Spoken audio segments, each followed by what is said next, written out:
Vamos agradecer ao Senhor, irmãos. Vamos orar agora, pedir que Ele nos guie nesse momento da pregação da Sua palavra. Senhor nosso Deus, pedimos a Ti, ó Pai, guia o Teu servo, meu Deus, pastor William, nesse momento, ó Pai, de exposição da Tua palavra.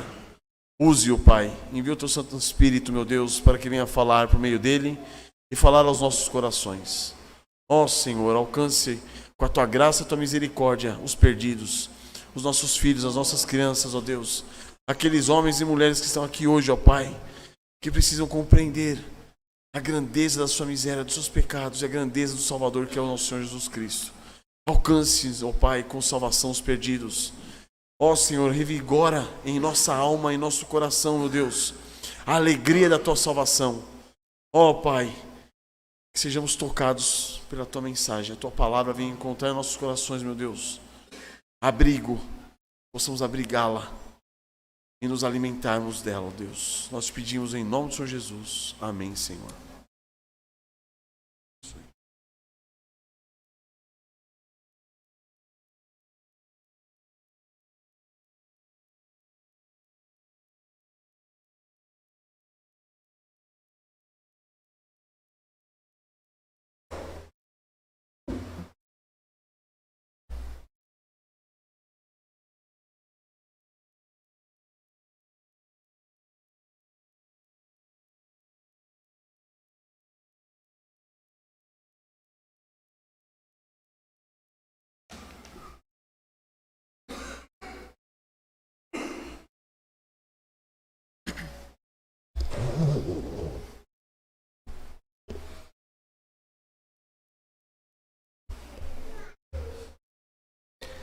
Boa noite, meus irmãos. A graça e a paz do Senhor Jesus Cristo. Amém, amados. Louvado seja Deus por mais essa oportunidade. Cada semana que passa, nós estamos mais próximos da vinda do Filho. Ele já veio uma vez, há cerca de 2000 anos atrás, e hoje convencionou-se a comemorar o Natal, que é a data de comemoração do nascimento do Senhor Jesus Cristo.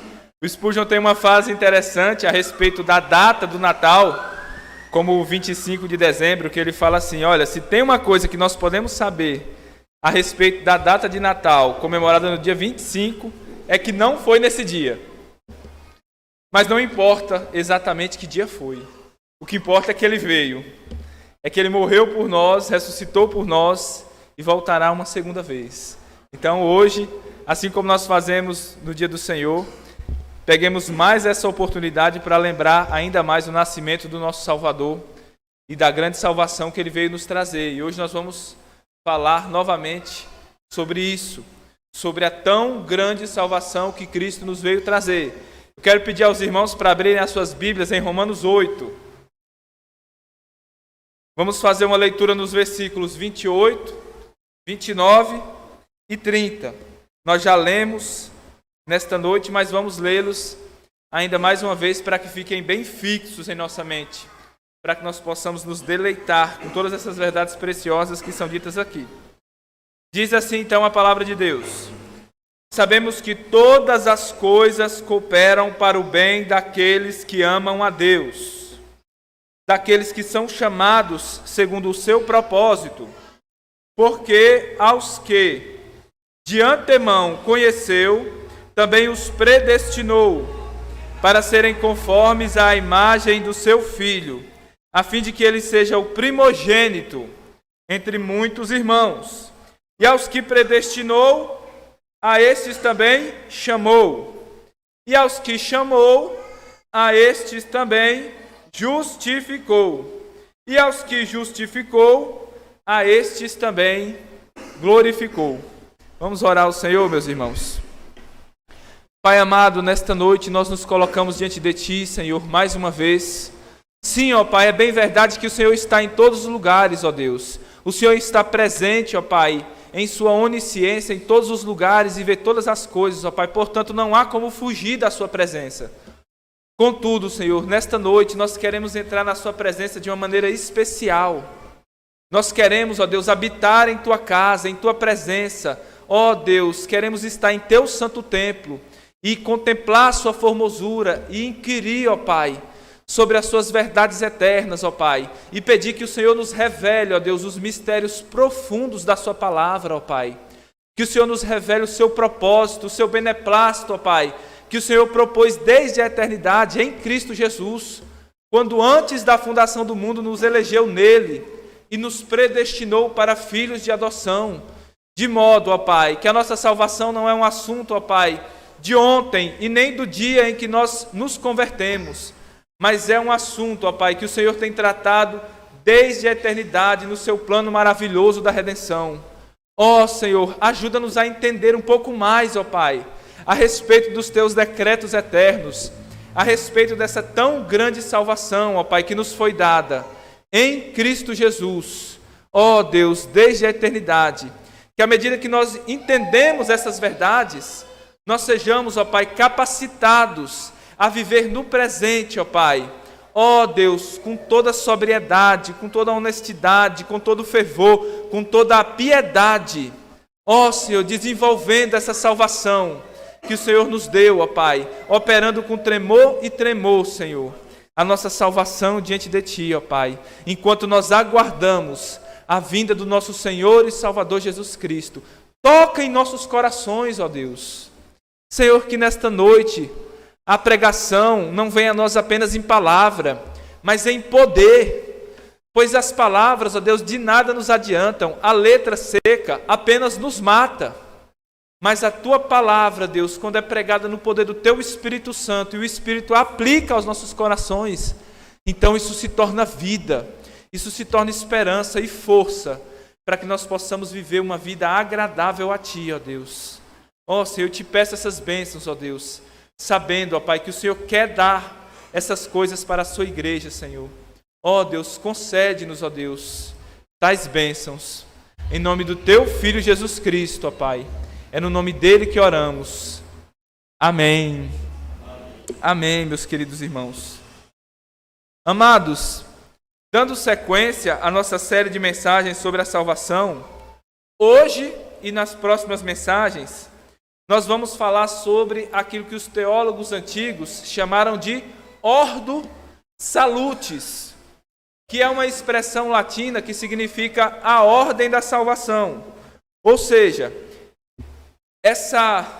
esse tema, essa expressão teológica, Ordo Salutis, vai falar das providências que Deus tomou para salvar os pecadores. Quando nós falamos de as doutrinas da salvação, nós falamos da predestinação, do chamado, da justificação, da santificação, e nós falamos que essas são as doutrinas da salvação.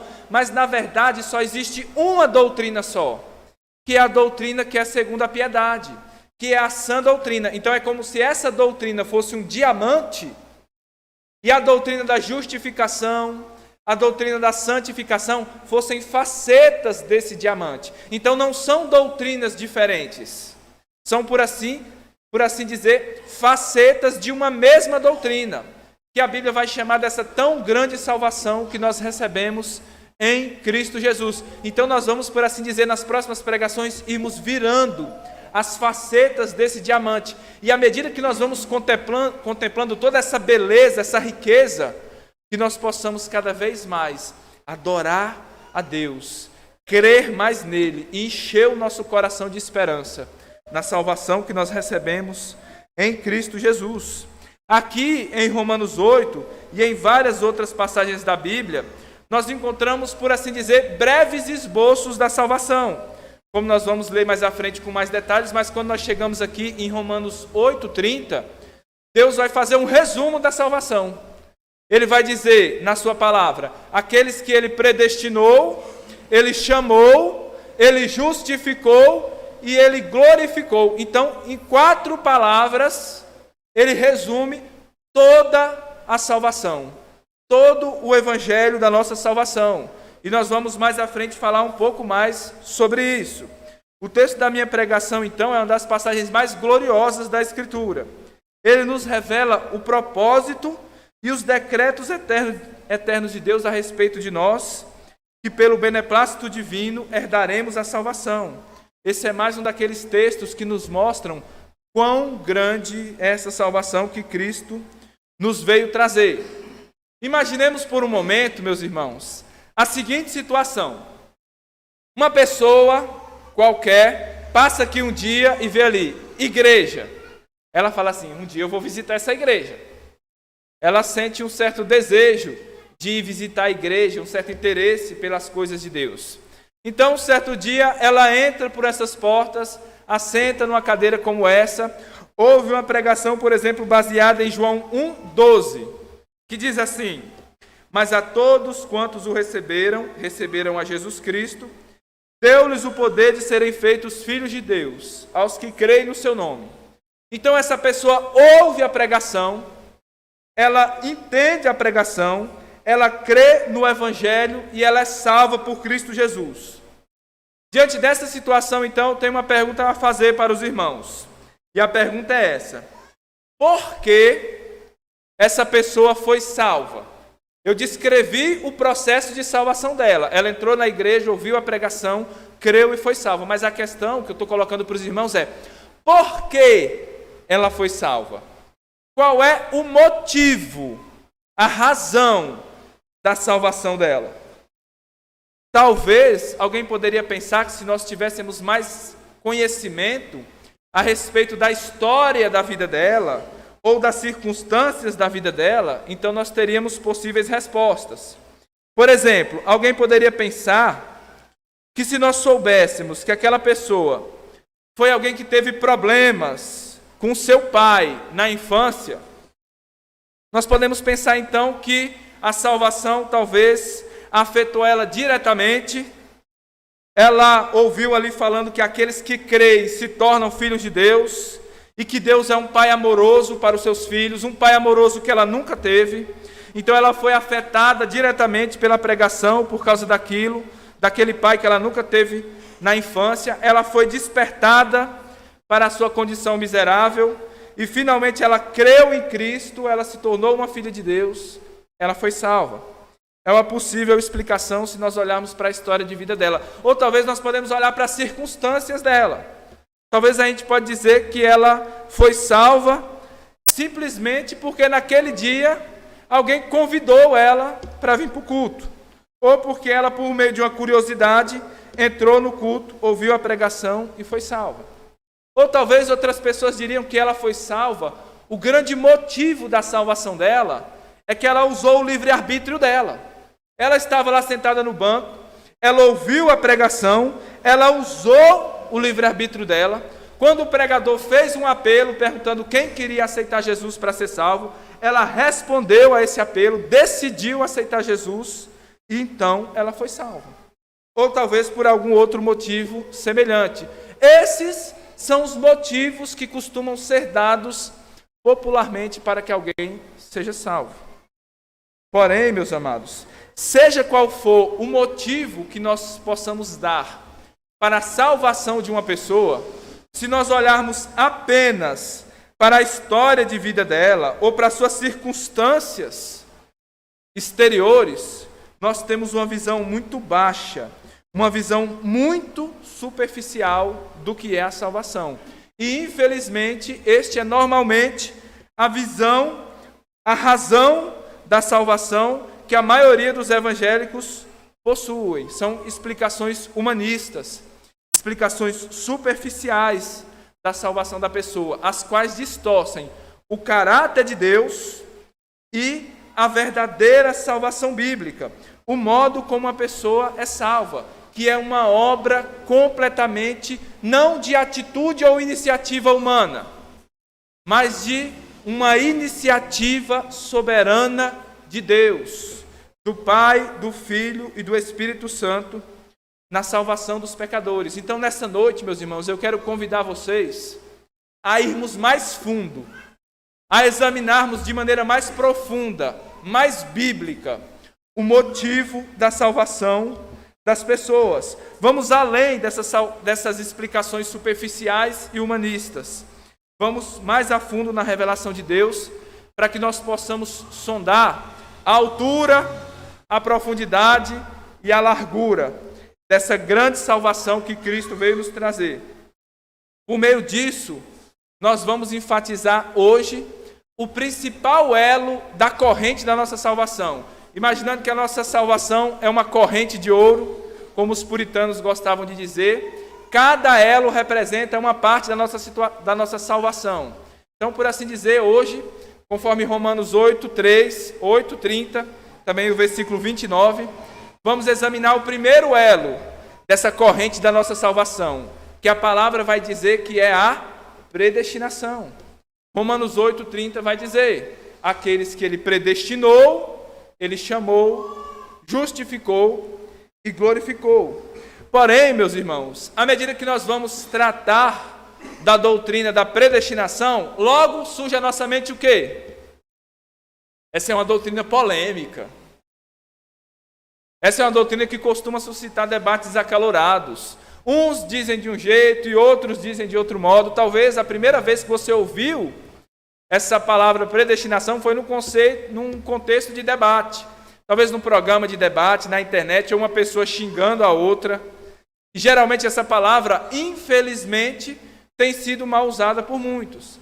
Mas eu quero que os irmãos, nessa noite, acompanhem comigo o texto, para que nós façamos uma abordagem, não polêmica, mas uma abordagem poinêmica. O que significa isso? A palavra polêmica vem da palavra grega polemos. O que significa polemos no grego? Guerra. E a palavra polêmicos no grego, guerreiro. Dá essa ideia de briga, de combate. No contexto teológico, dá a ideia de debate, de defesa da fé. Mas eu não quero nessa noite que nós tratemos essa doutrina como objeto de debate, ou muito menos como objeto de guerra, de discussões acaloradas. Mas eu quero que nós a tratemos de uma forma poinêmica. De onde vem a palavra poinêmica? Vem do grego também, da palavra poinen. E o que significa poinen no grego? Pastorear. Então não teremos uma abordagem polêmica, mas uma abordagem pastoral. O que eu quero conduzir aos irmãos é se deleitarem nessa doutrina. Longe de nós cairmos em especulações ou termos uma doutrina meramente teórica, eu quero que os irmãos entendam que essa é a doutrina da sua salvação. E que vocês a recebam como um objeto de fé. Creiam nela e se deleitem, sabendo que se vocês são salvos, é porque Deus os predestinou. Se vocês são chamados, é porque Deus os predestinou. Se vocês são justificados, é porque Deus os predestinou. E se vocês serão glorificados naquele último dia, é porque Deus os predestinou. Então, tratemos essa doutrina da predestinação de uma maneira doce, de uma maneira devocional, recebendo a verdade de Deus e nos alegrando nela. A partir de agora, então, eu quero expor esses 3 versículos de Romanos 8, 28, o 29 e o 30, a partir de 3 pontos. O primeiro ponto, nós vamos tratar do versículo 30, e é o plano divino da salvação. Esse é o nosso primeiro ponto. O segundo ponto, vamos tratar do versículo 29. E o tema que eu coloquei nesse segundo ponto é a gloriosa predestinação. Nós vamos ver para que nós fomos predestinados. E no último ponto, o terceiro ponto, que nós vamos tratar do versículo 28 e já vamos fazer uma aplicação. Então, no primeiro ponto, trataremos do versículo 30, no segundo, do versículo 29, no terceiro ponto, do versículo 28, então faremos uma aplicação. Então, vamos para o nosso primeiro ponto.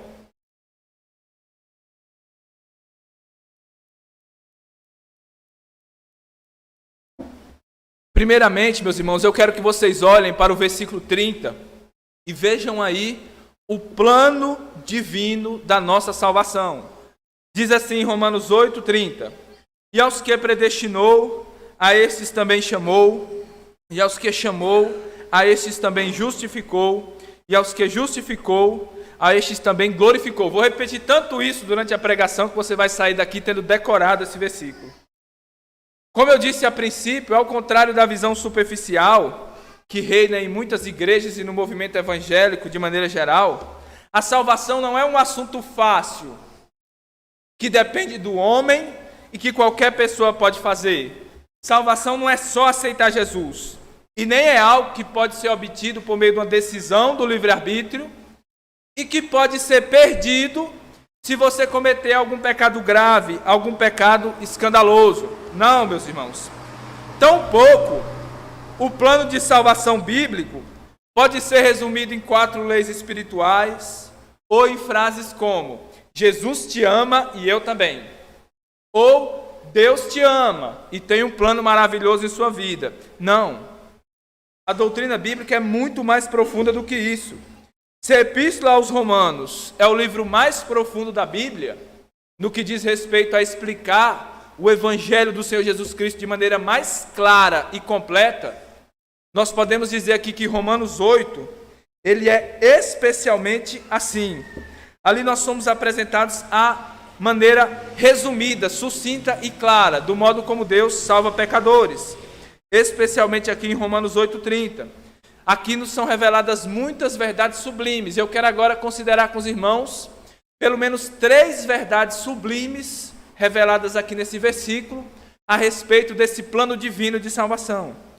Primeiramente, eu quero que os irmãos percebam, a partir desse texto, que Deus tem um plano de salvação. Que Deus não está fazendo as coisas de uma maneira aleatória, mas através de um plano. Portanto, as coisas não estão acontecendo por acaso, mas segundo o plano de Deus e da maneira que Ele está fazendo ali. E esse plano inclui a predestinação, o chamado, a justificação e a glorificação. Portanto, esse plano de Deus, que é apresentado aqui em Romanos 8:30, ele começa com a nossa predestinação. Deus nos predestina, chama, justifica e glorifica. Mas a pergunta que nós fazemos em seguida é, diante dessa verdade que está claramente revelada nas Escrituras: Deus tem um plano para a nossa salvação e Ele age dessa maneira, começando com a predestinação. A pergunta que nós temos agora é: por quê? Por que Deus faz isso? A Bíblia não apenas nos revela por que Deus faz, mas ela também nos diz como Deus faz, mas por que Deus faz. E a resposta bíblica é a seguinte: Ele tem esse plano e faz as coisas do jeito que Ele planejou, porque Ele quis. É isso que vai dizer Efésios 1:5, que é uma passagem paralela a essa que nós lemos. Efésios 1:5 diz o seguinte, meus irmãos, prestem atenção: e nos predestinou para filhos de adoção por Jesus Cristo, para si mesmo, segundo o beneplácito da sua vontade. Ou seja, Deus nos predestinou e realizou tudo aquilo que é necessário para a nossa salvação, segundo o beneplácito da sua vontade. E aí nós temos uma palavra aqui que precisa ser explicada. O que significa essa palavra beneplácito aqui?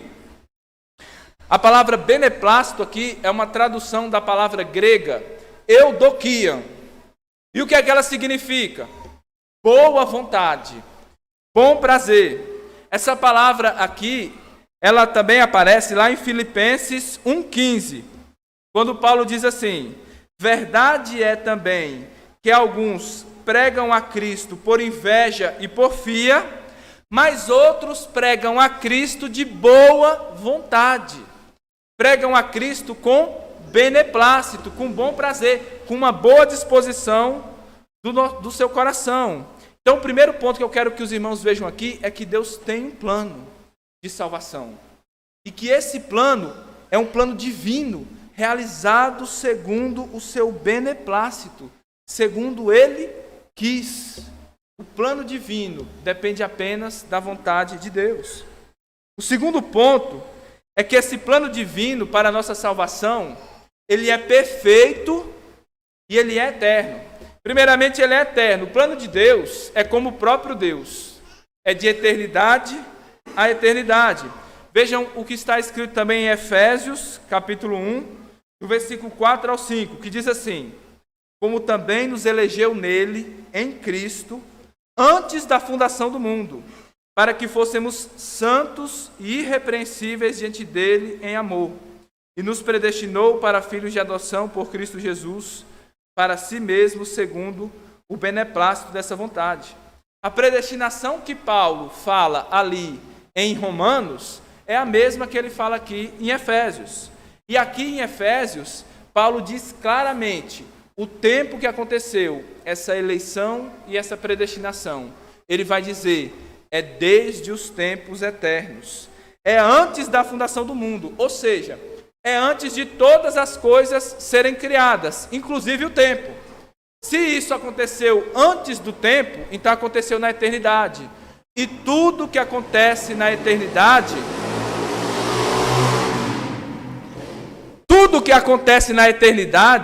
é eterno. E o que acontece na eternidade não poderia ter a participação daquilo que acontece no tempo, ou seja, das criaturas. Aquilo que acontece na eternidade só pode ter uma participação daquele que existia desde toda a eternidade, que era autoexistente, como Deus. Esse plano, ele é eterno e foi feito por Deus. Portanto, ele é um plano perfeito. Tudo que Deus faz durará eternamente. É um plano perfeito. Tudo que aconteceu na eternidade passada a respeito desse plano da salvação é um plano perfeito realizado por Deus. É por isso que quando nós vamos ler aqui essa passagem de Romanos 8,30, nós vamos ler os verbos. Deus predestinou, Deus chamou, Deus justificou. Nós entendemos que isso aconteceu conosco agora, neste momento. Mas ele também fala assim, glorificou. Ele não fala glorificará. Aquele que é justificado pode ser glorificado. Não, ele diz assim, glorificou. Ou seja, é algo perfeito, é algo consumado. Não é algo que pode ser ou pode não ser, mas é algo que é. Em Cristo nós não temos o talvez e o pode ser. Nós temos o sim, nós temos o amém de Deus. Essa é uma obra perfeita, que não possui nenhum tipo de falhas ou de frustrações. Se você, meu irmão, foi justificado por Deus, você foi chamado e predestinado, certamente você será glorificado. Terceiro ponto, ainda aqui em Romanos 8,30, que nós podemos aprender a respeito desse plano divino para a salvação, é que Deus, que fez esse plano desde a eternidade, esse plano perfeito, é Ele mesmo quem executa o plano. Deus não é como um arquiteto e você como um mestre de obras. Deus faz um plano eterno e chega e diz assim, fulano, eu tenho um plano maravilhoso para a sua vida. Está aqui. Siga esse plano e se você seguir direitinho, você vai ser salvo. Não. O Deus que fez o plano é o mesmo Deus que executa esse plano. Pois se Deus nos desse um plano na nossa mão para nós executarmos, poderíamos ter a certeza que cairíamos em pecado, destruiríamos a nós mesmos e jamais alcançaríamos essa salvação. Não foi exatamente isso que aconteceu com Adão? Deus deu um plano muito simples para Adão. Ele diz assim, Adão, você pode fazer tudo, só tem uma coisinha que você não pode fazer. Não coma da árvore do conhecimento do bem e do mal. Era um plano simples. Completamente simples. Ele conseguiu seguir? Se fôssemos deixados, meu irmão, como Adão, para seguir um plano, por mais simples que fosse, o nosso destino seria o inferno. Mas o plano da salvação, ele é glorioso justamente por isso. Ele não é deixado à incerteza. Ele não é deixado à inconstância e à pecaminosidade da criatura. O Deus que concebeu esse plano, Ele mesmo é quem executa esse plano. Ele não apenas predestina, mas Ele leva todos os passos da execução até a nossa glorificação. De modo que a salvação, do início ao fim, pertence ao Senhor. Como diz o Salmo 68, 20. Nosso Deus é o Deus da salvação. Jonas, depois de passar por todos aqueles problemas por causa da sua desobediência e rebelião, quando ele se arrepende, ele canta um hino de louvor a Deus. E naquele hino ele diz assim, do Senhor vem a salvação. E os remidos, no último dia, lá no céu, o cântico deles é retratado lá em Apocalipse 19:1. Eles cantam assim, aleluia! A salvação e a glória, e a honra, e o poder pertencem ao nosso Deus, do começo ao fim. A nossa salvação é uma obra de Deus. É o que diz Filipenses, capítulo 1, versículo 6. Tendo por certo, por certeza, por algo que é indubitável. O que, Paulo? Isto mesmo, que aquele que em vós começou a boa obra, a aperfeiçoará até ao dia de nosso Senhor Jesus Cristo. Glória a Deus! Louvado seja o nome dele. Aquele que começou a boa obra, ele a aperfeiçoará até o dia do Senhor Jesus Cristo. Quantas vezes nós acordamos pensando que nós não vamos durar nem até o final do dia? Mas o que a palavra nos diz? Aquele que começou a boa obra, ele aperfeiçoará. Não é eu comecei, eu fiz a minha parte, agora faça a sua. Não, não é assim. Aquele que começou a boa obra, ele a aperfeiçoará até o dia de Cristo Jesus. Vamos para o versículo 29 agora, meus irmãos, para nós vermos a gloriosa predestinação a que nós somos sujeitos. Diz assim o texto bíblico: porquanto aos que de antemão conheceu, também os predestinou para serem conformes à imagem de seu Filho, a fim de que ele seja o primogênito entre muitos irmãos. Nós já vimos que Deus tem um plano de salvação e que, segundo esse plano, ele predestina certas pessoas que são chamadas, justificadas e glorificadas, ou seja, as pessoas que são salvas. Portanto, acima de qualquer coisa, como eu já insisti com os irmãos, essa é uma doutrina que deve ser recebida de coração, sem receios, deve ser crida e deve ser pregada com grande ousadia e com grande alegria. Mas aqui em Romanos 8, o que é que significa a palavra predestinação? Os irmãos estão percebendo que eu estou tendo cuidado de definir muito bem as palavras, para que nós tenhamos uma definição bíblica, para que nós não peguemos a palavra bíblica e nós coloquemos nessa palavra o significado que nós quisermos. Não, a tarefa do expositor bíblico é não apenas dizer os termos e proclamar as verdades, mas defini-las de maneira que vocês entendam essa verdade conforme o significado bíblico. Conforme o significado bíblico, então, o que é que significa predestinação? Aqui em Romanos 8, no versículo 29 e 30, essa palavra predestinação aparece, e é uma tradução da palavra grega pró-orizou. A palavra pró significa aquilo que vem antes. Por exemplo, um pronome é aquilo que vem antes do nome. E a palavra orizou vem de orizou, que tem a ver com a ideia de horizonte. É a mesma ideia de onde nós tiramos a nossa palavra horizonte. Nós vemos assim, estamos andando na estrada, aí nós olhamos lá ao longe assim, até onde a nossa vista consegue alcançar, aí nós dizemos, ó, ali é o horizonte.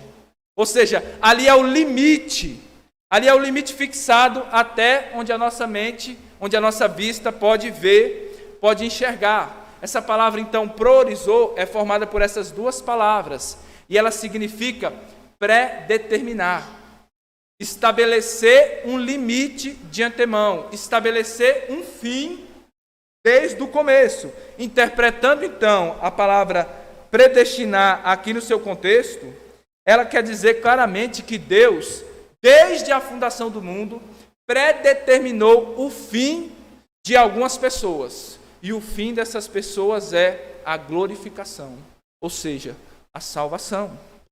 E depois nós vamos ver um detalhe ainda mais glorioso relacionado a isso. Porém, embora essa doutrina devesse ser recebida assim, de uma maneira alegre, sem questionamentos, mas com a fé simples de uma criança, muitas vezes ela acaba se tornando objeto de contendas e de resistência. Certa vez, em uma outra igreja, eu preguei exatamente sobre essa passagem de Romanos 8, versículos 28, 29 e 30. E depois do final do culto, uma irmã me procurou.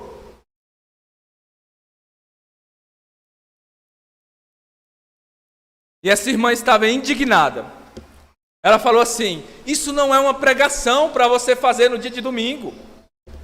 Geralmente vem os visitantes aqui e a pessoa que não ouviu, não tem um contato com a Bíblia, escuta uma pregação dessa, isso vai fazer mais mal a ela do que bem. Geralmente as pessoas levantam esse tipo de objeção. Uma outra objeção comum é as pessoas falarem assim, não, essa predestinação, esse tipo de doutrina, até que é uma doutrina bíblica. E se é uma doutrina bíblica, nós não podemos de maneira nenhuma negá-la.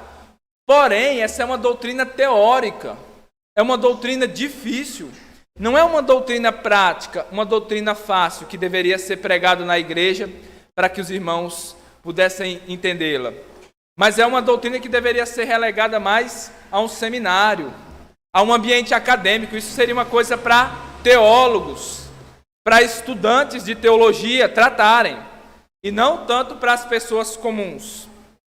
É um tipo de objeção que surge a respeito da doutrina da predestinação. E uma outra objeção são objeções do tipo que faz o nosso querido Edir Macedo. Edir Macedo, certa vez, tratando da doutrina da predestinação, ele resumiu o pensamento dele dizendo assim, isso é uma doutrina do diabo. Isso não está na Bíblia. É uma doutrina de demônios. Esse é o tipo, muitas vezes, de tratamento que a doutrina da predestinação recebe. Mas o que eu quero chamar a atenção para os irmãos agora, eu não quero responder essas pessoas, mas eu só quero contrastar a opinião delas com a opinião de Paulo, com a opinião bíblica. Qual é a opinião de Paulo? A opinião de Paulo é a seguinte: porquanto aos que de antemão conheceu, também os predestinou para serem conformes à imagem do seu Filho, a fim de que ele seja o primogênito entre muitos irmãos. Paulo não tem vergonha de falar dessa doutrina para a igreja. Ele pouco se importava se aquela doutrina ia ser lida no domingo à noite ou na segunda-feira de manhã. Ele não acha que essa é uma doutrina que ele deveria escrever para o pastor Timóteo ou para o pastor Tito, mas era uma doutrina que ele deveria escrever para a igreja, porque a igreja deve conhecer essas doutrinas para que ela possa se apropriar do conforto delas. E em segundo lugar, longe de ser uma doutrina demoníaca, é uma doutrina divina. Deus não apenas nos predestinou, mas aqui está a grande glória da predestinação, é que nós somos predestinados para sermos conformes à pessoa de Jesus Cristo. Que nós podemos ser salvos já é uma maravilha, olharmos para pessoas pecadoras como nós, para um Deus santo e glorioso como é o nosso Deus, e julgar e entender que esse Deus pode nos salvar. Mas que Deus vai nos transformar à imagem do seu Filho Jesus Cristo, isso parece ser uma bênção que excede todo o entendimento. Muitas vezes nós olhamos para o nosso irmão e em nossa incredulidade, muitas vezes nós dizemos assim, essa pessoa nem salva é. Essa pessoa nem cristã é. O quê? Essa pessoa está sendo moldada à semelhança de Cristo? Eu não acredito. Às vezes nós conversamos com os irmãos falam assim, eu não sei nem se eu sou salvo.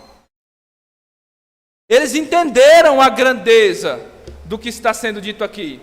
Fizeram um mau uso, pois essas grandezas não são dadas para que nós fiquemos hesitantes. Eu não sei se eu posso me achegar a um Deus que tem uma salvação tão grande. Eu não sei se eu posso de fato crer nessas verdades, elas parecem tão grandes. Não devemos agir assim.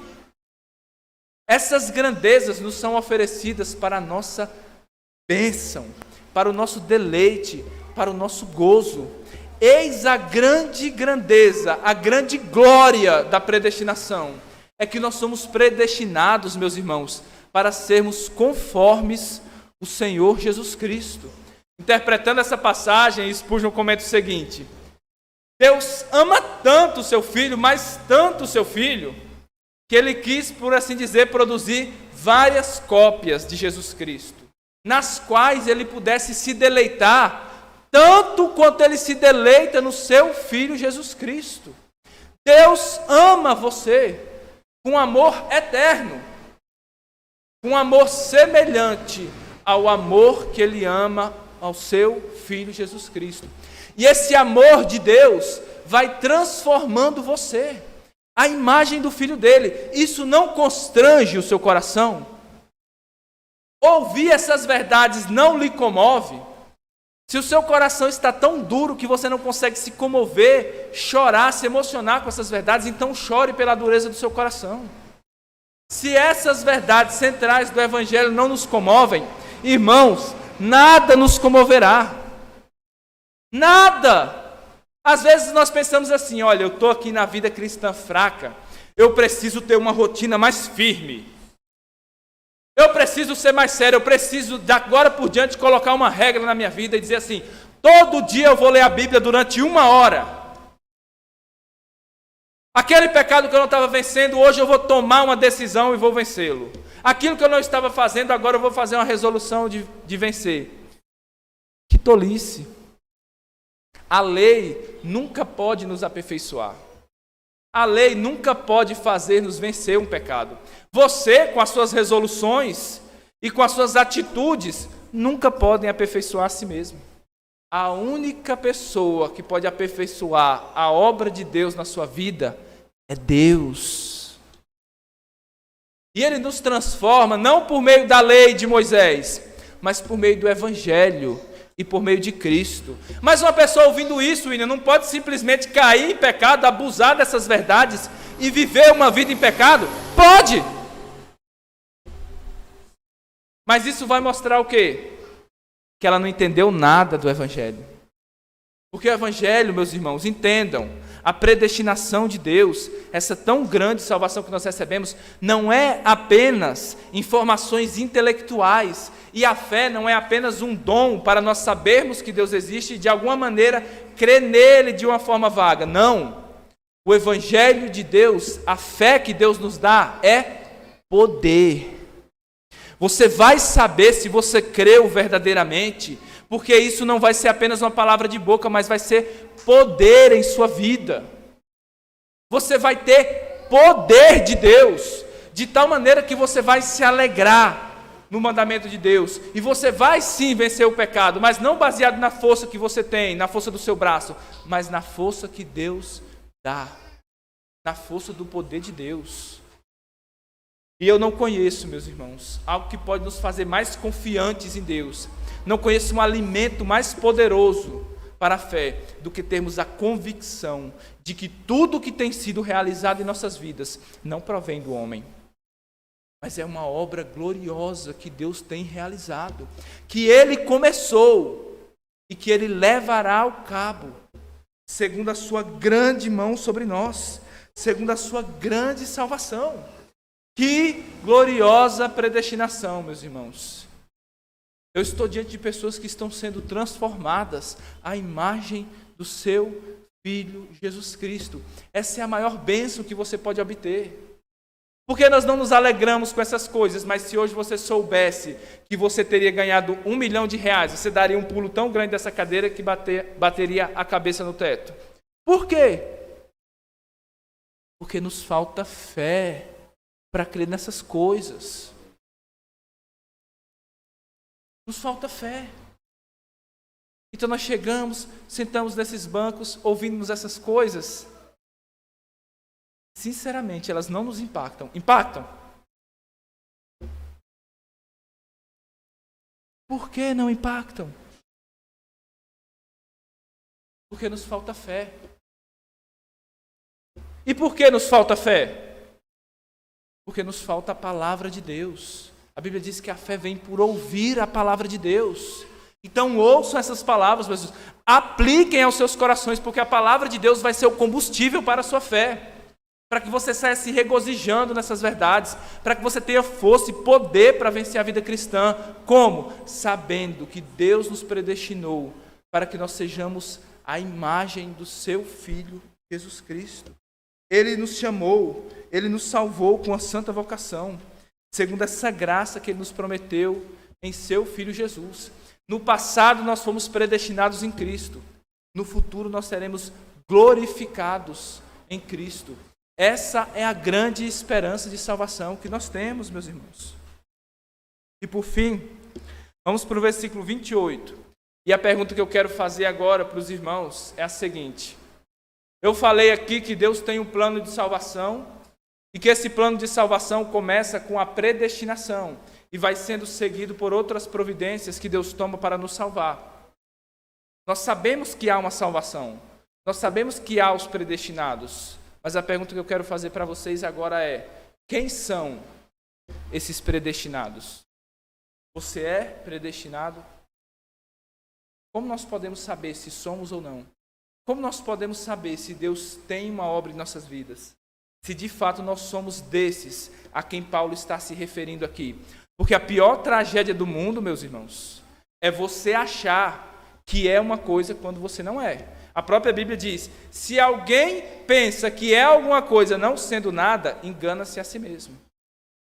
Cuidemos para que nós não estejamos enganados com relação a essas coisas, porque de fato o Evangelho é graça e salvação, mas para os que creem, para os que verdadeiramente têm sido chamados. E assim não é com você, então o Evangelho não é para você, pelo menos não tem sido até agora. Mas quais as características? No versículo 28 nós podemos vê-las. Vamos ler o versículo 28. Sabemos que todas as coisas cooperam para o bem daqueles que amam a Deus, daqueles que são chamados segundo o seu propósito. Paulo começa o versículo 28 dizendo assim: sabemos.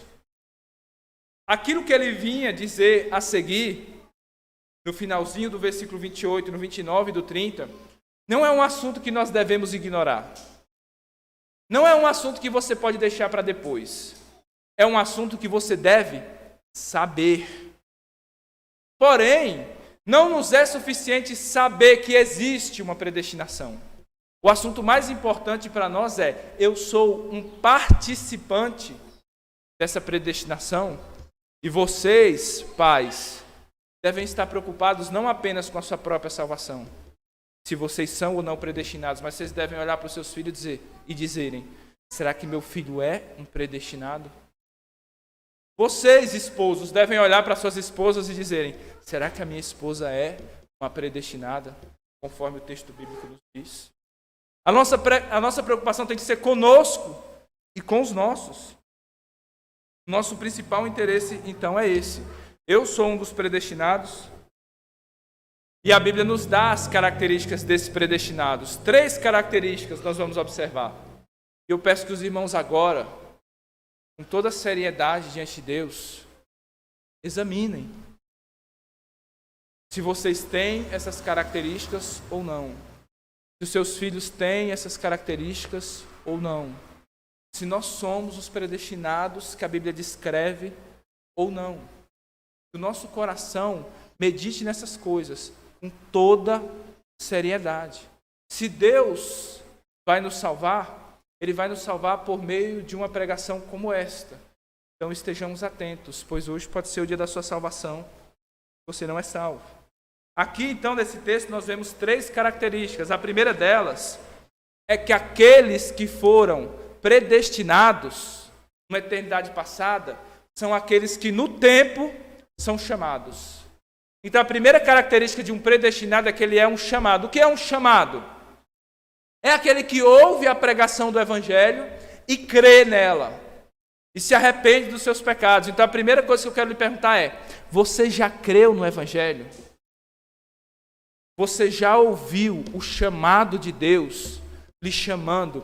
Não um som qualquer, mas o Espírito Santo lhe chamando dentro do seu coração, revelando Cristo a você no seu coração. Não uma voz de homens, mas voz de Deus, chamando você pelo seu nome. E aquilo foi algo tão poderoso que você não conseguiu resistir. Não foi emoção. Não foram lágrimas superficiais. Foi um chamado que despedaçou o seu coração. Foi uma revelação de amor. Foi uma revelação do Cristo vivo. Foi de fato o Evangelho chegando com poder ao seu coração. Você já foi chamado assim? Você já creu assim no Senhor Jesus Cristo? A maior característica de um predestinado é que ele creu. Não meramente uma doutrina, Não meramente mudou de igreja, de religião. Não meramente parou de beber, parou de fornicar. Não! Alguém que de fato creu no Senhor Jesus Cristo e se arrependeu dos seus pecados, atendendo o chamado divino. A segunda característica é que esses que são predestinados é que eles amam a Deus. Sabemos que todas as coisas cooperam para o bem daqueles que amam a Deus. Nós temos amado a Deus, meus irmãos. Sem amor, tudo é pesado. Para uma esposa conviver com o marido que ela não ama é pesado. Para um esposo conviver com a mulher que ele não ama, mas que peso! Trabalhar num trabalho que você não ama, ter um patrão que você não ama, fazer uma atividade que você não ama, mas que peso! Que dor! Servir a um Deus que nós não amamos, mas que tirania! Mas que leis absurdas as leis desse Deus! Por que a lei de Deus é pesada? Porque não amamos a Deus. A pergunta que eu lhes faço, meus irmãos, é: vocês amam a Deus? Não pense que é um homem falando com vocês, mas é a palavra de Deus falando com vocês, é o próprio Deus falando com vocês. Vocês amam a Deus? Quando nós perguntamos para todas as pessoas na rua, vocês amam a Deus? Eles dizem sim. Recentemente eu fui evangelizar uma pessoa, ela estava com um cigarro de maconha na mão, falando as maiores besteiras. Em um determinado momento ela falou assim: tá, mas Deus é o primeiro lugar na minha vida. Como? Que engano. Nós possamos, meus irmãos, nos examinar a nós mesmos. Nós amamos a Deus.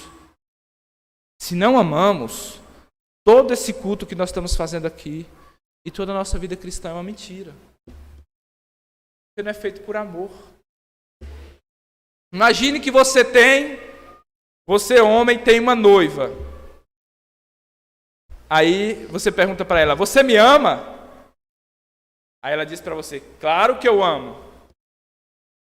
Aí você pergunta: por quê? Aí ela dá um sorriso lindo e apaixonante e diz: porque você tem dinheiro. Você olha para ela com susto. O quê? Porque você tem dinheiro.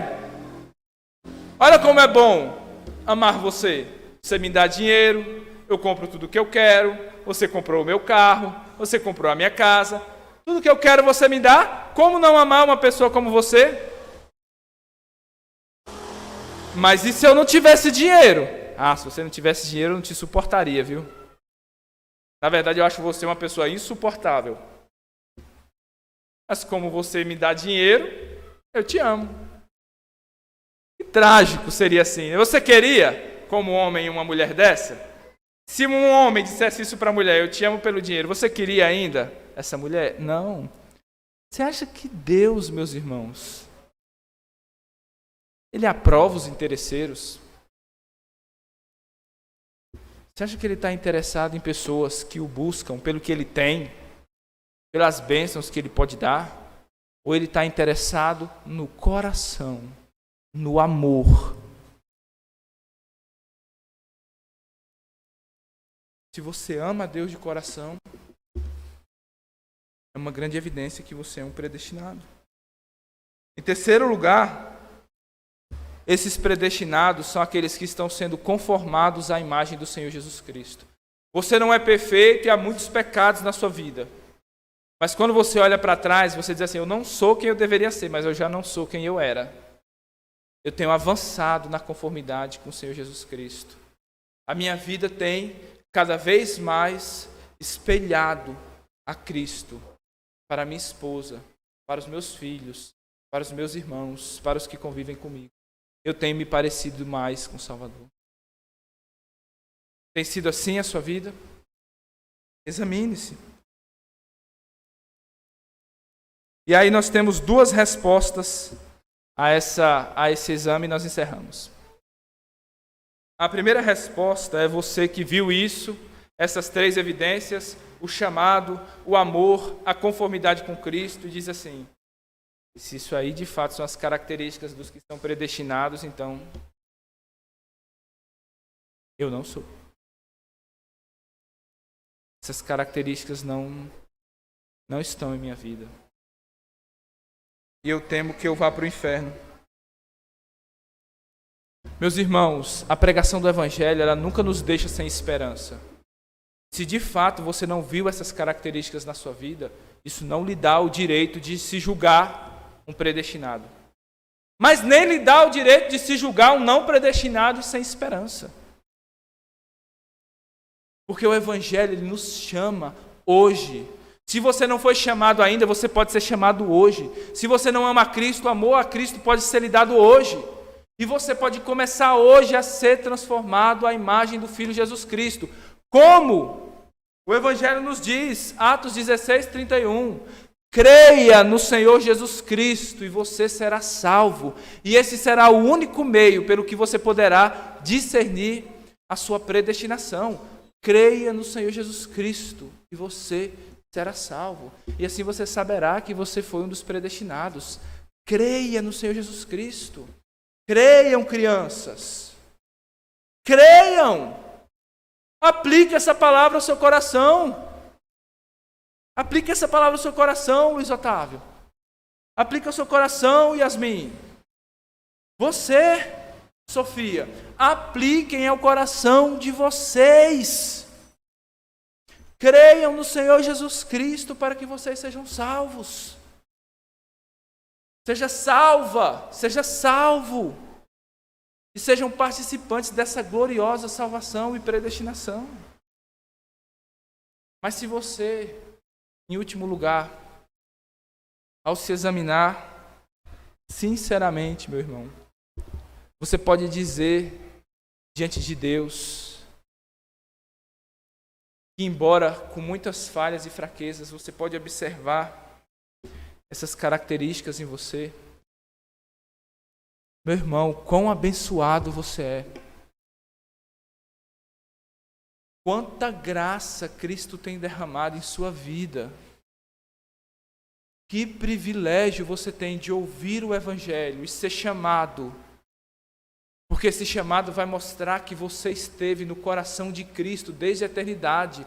Assim como as 12 tribos de Israel estavam no medalhão, no peitoral do sumo sacerdote. Você esteve escrito no coração de Cristo por toda a eternidade. De lá ninguém pode te tirar. Ninguém.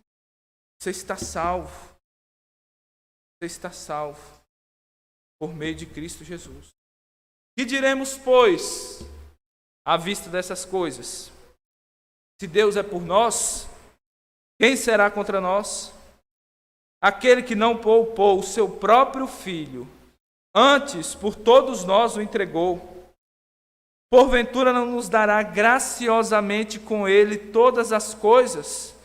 Quem tentará acusação contra os escolhidos de Deus? É Deus quem os justifica. Quem os condenará? É Cristo quem morreu, ou antes, quem ressuscitou, o qual está à direita de Deus e também intercede por nós. Quem nos separará do amor de Cristo?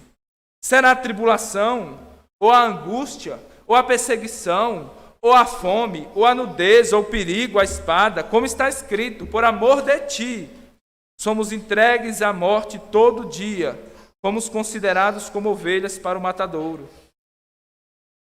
Mas, em todas essas coisas, porém, somos mais do que vencedores, por meio daquele que nos amou. Porque eu estou bem certo que nem a altura, nem a vida, nem os anjos, nem a profundidade, nem qualquer outra criatura poderá nos separar do amor de Deus que está em Cristo Jesus, nosso Senhor. Essa é a resposta de quem entendeu o versículo 28, 29 e 30. Nada nos separará do amor de Deus está em Cristo. Você está ligado, amarrado com Deus, em uma aliança de amor, em Cristo Jesus. Que grande glória, meus irmãos. Vamos orar. Ó Deus bendito, que nós possamos, ó Pai amado, nos apossar dessa salvação tão gloriosa, Deus. Nós somos pecadores, ó Deus, vermes, merecedores do inferno. Ó Senhor, como diz aquele hino, eu não sei porquê, de Deus o amor a mim se revelou. Ó Pai amado, mas eu sei que a Tua palavra diz que nós somos amados com amor eterno. Deus nos amou e deu o Seu Filho. Como agora nos negará qualquer outra coisa? Quem nos separará do amor de Cristo? Ninguém. Somos mais do que vencedores por aquele que nos amou. Ó Senhor, aplica essa verdade no coração dos meus irmãos, ó Deus. Ó Deus, no meu coração, que é tão morto e frio, que é tão vagaroso para entender essas verdades, ó Deus.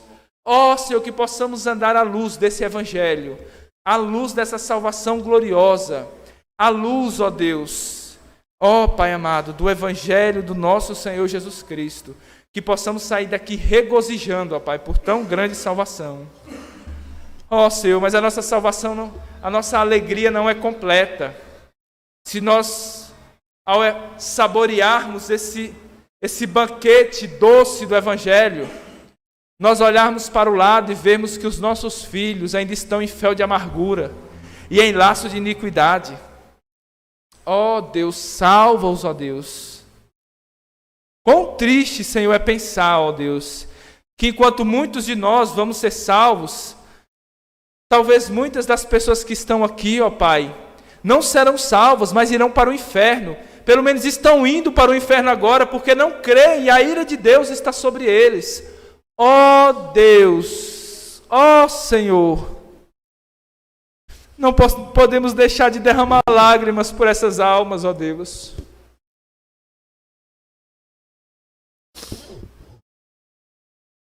Ó Deus, salva-os, ó Deus. Salva-os, Senhor, chama-os, ó Deus, justifica-os, ó Deus. Em Cristo Jesus eu te peço, ó Deus, salva os nossos filhos, ó Deus, salva os nossos irmãos, ó Pai. Pelo Teu Evangelho, Senhor, eu te imploro, Pai, em nome do Teu Filho Jesus Cristo. Amém. Amém, meus irmãos. Vamos celebrar a ceia do Senhor.